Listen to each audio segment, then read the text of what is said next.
मैंने उस टाइम पता चल जाता है मेरी बच्ची नाल जुल्म होया, मैं उसी टाइम कुछ न कुछ करके आनी। की तरफ से इल्जाम लगाया वो जो मर्जी खवाई जावे, खाद खवाई जावे, मिट्टी खवाई जावे, वो तो जज की मर्जी है ना। अल्लाह ताला ने जान को नहीं देनी। एक दिन लत्तां भन्नियां, बावां भन्नियां, दंद भन्ने, नक की हड्डी तोड़ी हुई है, सिर सारा टोचर होया, गलिया पिया सिर कुड़ी दा, कीड़े पै सी। खुदा दी कसम मैं हाज़र नाज़र कह रही हूँ, जो उस टाइम मैंने पता चल जाता मैं जज साहब बाद च वेखनी सी ते हालात ओदी मैं कर लेनी। अल्लाह ताला ने जो जान देनी उदों भी बच्ची तुहाडे गलीमे दे हत्थ तुहाडे बच्ची दा होवेगा इंशाअल्लाह दोवां जियां दे। आप लोग अदालत में मौजूद थे जिस वक्त जज साहब मौजूद थे, फैसला हो रहा था।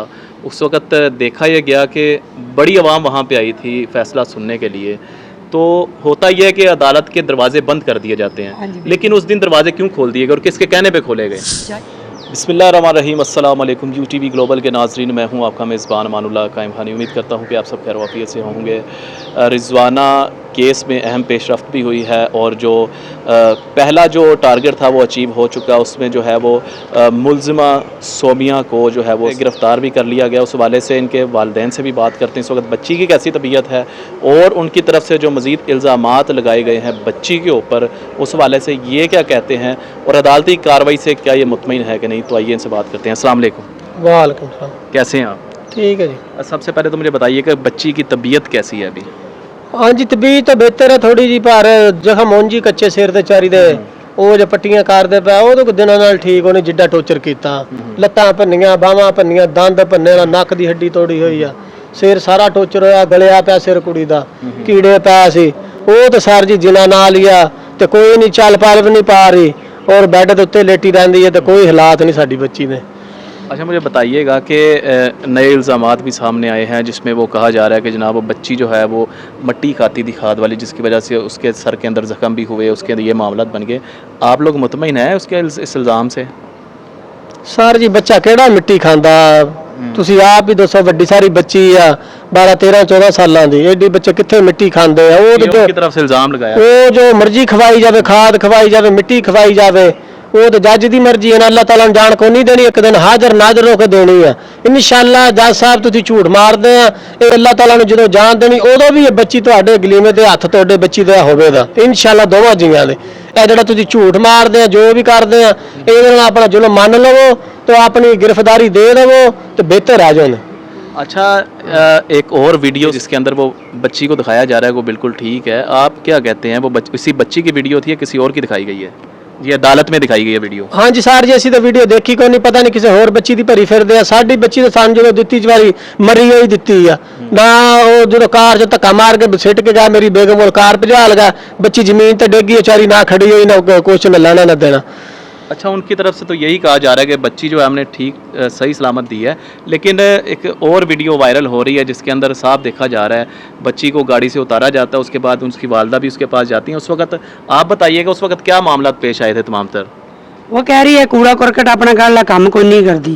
मैं कहा ठीक है जी, मैं ले जानी है जी। मैं कहा गुस्से च कह रही है, मैंने नहीं पता भी मेरी बच्ची दी हालात, कसम खुदा दी मैं कह रही हूँ। मैंने उस टाइम पता चल जाता है मेरी बच्ची नाल जुल्म होया, मैं उसी टाइम कुछ न कुछ करके आनी।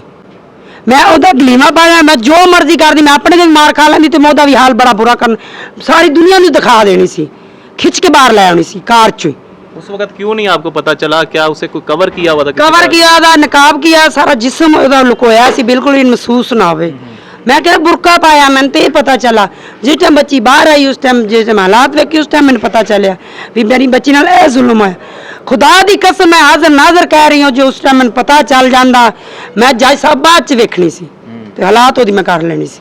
तो बच्ची उसके बाद जो है वो आके एक साइड पे टेबल था उसके ऊपर लेट भी गई है आगे, फिर बस भी आई है। उस वक्त क्या मामला सारे पेश आ रहे थे क्योंकि आप मौके पे ऊपर मौजूद थी? मैं जी मामला थे जिस टाइम बच्ची मैंने गल्लां दसदी, मैं आप ही मेरी उसने बताना शुरू कर दिया बिल्कुल। मैं कहा पुत्तर है हत्थां नूं वेखां, आदि ये भी अम्मी टुटे होए। मैं कहा ये केड़ी चाना मारे बल्लियां नाल, सोटियां नाल, लूण मिर्चां नाल, डंडियां नाल, खुरपियां नाल, ते पिछे हथ लाया ते पिछे कह रही अम्मा ना लावी है मेरे बहुत जख्म। मैं कहा पीछे की होया? कह रही अम्मी मैं भजदी हुंदी सी, मेरे पीछे खुरपे इंज निशाने बना के मारदी हुंदी सी, छुरियां खुरपे। फिर तेजाब अम्मी है मेरे पाया, मेरे चेहरे ते भी तेजाब पाया, मेरी अखियां च भी पाया, मेरे अंदर भी पाया। वो मैं अखियां निकल गई इस बच्ची दी, अखियां कोई नहीं। आप उससे सोमिया से मिले थे कभी? नहीं, कभी नहीं, पहली दफा ही। उसके घर में इतना जुल्म सितम होता रहा है, क्या उनके घर में इंसानियत थी ही नहीं? नहीं, मैं फिर कह उसने रही टोकने वाला हूँ नहीं था? ना, मैं कह रही हूँ इंसान है तो ये तो मेरी अली दा बच्ची दा दिन है सी ਜਿਹੜੇ ਮੇਰੇ ਕੋਲ ਆ ਗਈ। वो तो चाहती सी तीसरी मंजिल तो भी सिटना, खुद कह रही बच्ची है, ने बताया आपको? बता रही है कि बच्ची ਨੂੰ ਵੀ खुद मैं दसिया उसਨੂੰ, बच्ची ਨੂੰ ਕਿਹਾ ਗਿਆ ਉੱਤੋਂ ਮੇਰੇ ਮੀਆਂ ਦੀ ਮੇਰੇ ਬੱਚਿਆਂ ਦੀ ਲਾਸ਼ਾਂ ਵਿਖਾਉਂਦੀ ਰਹੀ ਹੈ ਤੇਰੀ ਅੰਮੀ ਅੱਬੀ ਨੂੰ ਮਾਰ ਦਿੱਤੇ ਹੋਏ, ਖਤਮ ਕਰ ਦਿੱਤੇ ਹੋਏ, ਤੇਰਾ ਅੰਮੂ ਅੱਬੀ ਕੋਈ ਜੀਂਦਾ ਨਹੀਂ ਤੁਹਾਡਾ ਬੰਦਾ, ਫਰਦ ਕੋਈ ਤੁਹਾਡਾ ਜ਼ਿੰਦਾ ਨਹੀਂ ਹੈ। ਉਹ ਵੀਡੀਓ ਨੈਟ ਤੇ ਮੇਰੀ ਬੱਚੀ ਕਹਿੰਦੀ ਮੰਗਾ ਕੇ ਤੇ ਤੁਹਾਡੀ ਦਿਖਾਉਂਦੀ ਹੁੰਦੀ ਸੀ ਮੈਂ ਵੀ ਆ ਮਰੇ ਪੈਣ, ਆ ਤੇਰੇ ਭਾਈ ਦੇ ਟੋਟੇ ਹੋਏ ਪੈ। ਅੱਜ ਤੱਕ ਫਿਰ ਅੱਲਾ ਤੋਬਾ ਲੱਖ ਤੇ ਹਜ਼ਾਰ ਵੇਰੀ ਮੇਰੇ ਬੱਚਿਆਂ ਨੂੰ ਕਹਿੰਦੀ ਉਹਦੇ ਬੱਚੇ ਖੁਦ ਹੋਣਗੇ। अच्छा, मुझे बताइएगा, अदालती कार्रवाई भी हुई है, सोमिया को गिरफ्तार भी कर लिया गया है, आप मुतमईन है इस हवाले से जो इंसाफ हुआ आपके साथ? मुतमिन है, शुक्र अल्हम्दुलिल्लाह, अल्लाह ताला ने मेरे बच्ची का पहला निज़ाम पूरा होया तो इंशाल्लाह दूसरे भी मेरी बच्ची के जख्मा तो पहले इंसाफ मिलेगा, उन्होंने बेल नहीं मिलेगी। इंसाफ चाहिए, असी बेल उन्होंने नहीं देना चाहते, असी कहने जल्द तो जल्द मेरी बच्ची का इंसाफ होया जावे। मेरी बच्ची का हो गया तो समझो सारे पाकिस्तान में बच्चियों का इंसाफ हो गया। आप लोग अदालत में मौजूद थे जिस वक्त जज साहब मौजूद थे, फ़ैसला हो रहा था, उस वक्त देखा यह गया कि बड़ी आवाम वहाँ पे आई थी फ़ैसला सुनने के लिए।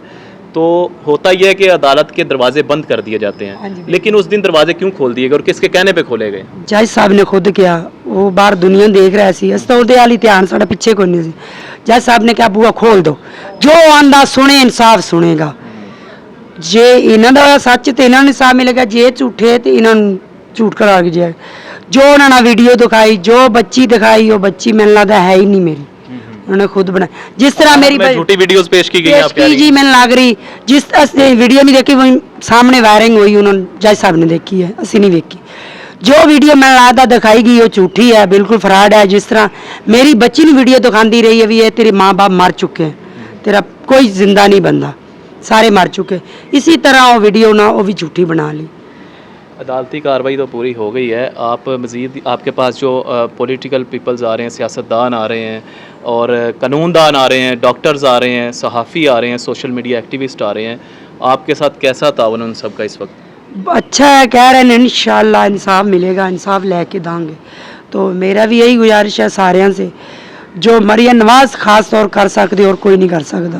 मरियम नवाज ये गुजारिश है भी मेरी बच्ची का खुद तुसी इंसाफ लैके दो, पता लगे भी तुसी है साढ़े बहन दे लैक दे हैं तुसी, फिर सारी दुनिया नूं पता चलेगा वाकई इन्हूं इंसाफ मिलिया। पाकिस्तान दे बादशाह ना इंसाफ लैके दिता, बहुत शुक्रिया उन्हां दा, इंसाफ लैके दिता जाए तो मैं बहुत अल्लाह ताला दा भी शुक्र करांगी। लास्ट में मुझे बस ये जवाब दे दीजिएगा, आप माँ हैं, आप उस दूसरी साइड पे भी वो खातून है जिसने जुल्म किया आपकी बच्ची पे, जिस पे जुल्म हुआ वो भी लड़की है, तो आप औरत होने के नाते और माँ होने के नाते आप क्या चाहती हैं, आपका इंसाफ किस तरह पूरा रहेगा? लास्ट में मैसेज का बस जवाब दे दीजिए। इंसाफ है ये देख रहे हैं बच्ची की हालात, मैं तो कहनी जिस तरह बच्ची के साथ हो इसी तरह होवे तो दुनिया भी देखे भी वाकई दे बाजू तोड़े जान, लत्तां तोड़ियां जान, उसी तरह डेलियां दे विच 7 महीने फ्रैक्चर ही मारी जान, टिंड ओदी भी कीती जाए। मैं तो इतना चाहे मेरा अल्लाह इंसाफ है ही, मेहनत इंसाफ है। बहुत शुक्रिया जी, हमारी दुआ है कि जी अल्लाह पाक आपको बेहतरीन इंसाफ देने वाला है, बच्ची भी इंशाल्लाह जल्द सेहतयाब हो जाएगी, हमारी दुआ आपके साथ है। बहरहाल ये तमाम तर सूरत हाल है, मुलजिमा सोमिया जो है उसको भी गिरफ़्तार कर लिया गया है, बच्ची की भी अभी कंडीशन कैसी है वो भी इनके माँ बाप ने बता दिया है। और इस हवाले से कानूनदान जो इस तमाम तर केस को हैंडल कर रहे हैं, फैसल जट साहब हैं, उसके अलावा डॉक्टर्स हैं और जितने भी सहाफ़ी सोशल मीडिया एक्टिविस्ट इस केस को फॉलो कर रहे हैं, उन सबका बहुत शुक्रिया। आप भी अपनी राय का इजहार कीजिएगा और अपने मेज़बान अमानुल्लाह कायम खानी को दीजिएगा इजाज़त। अल्लाह निगहबान। पाकिस्तान जिंदाबाद।